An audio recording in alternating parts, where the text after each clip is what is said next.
Vai começar uma tempestade aqui às 2 horas.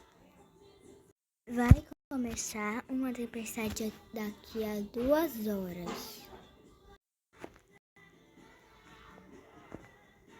Vai começar uma tempestade daqui a 2 horas. Então a gente tem que dar banho na Olivia e colocar uma roupa bem quentinha nela, né, amor? E na nossa outra filha mais velha também, né? Porque elas não podem passar em frio. A gente até pode, mas elas não.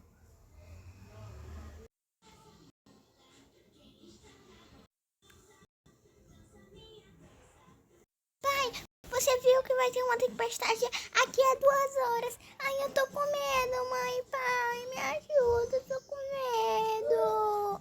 Calma, Olivia, agora. E sim, já começou a tempestade.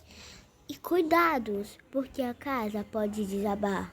Então, fique em uma zona segura. Por favor, fique dentro da casa de vocês. A tempestade já começou.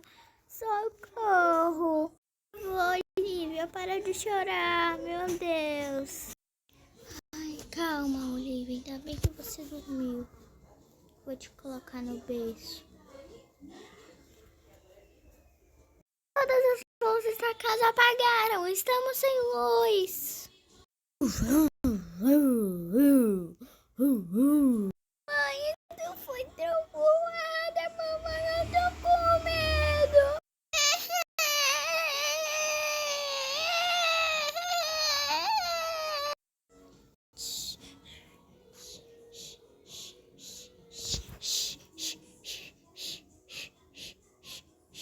Fica no quarto da mamãe, que no quarto da mamãe tem a vela.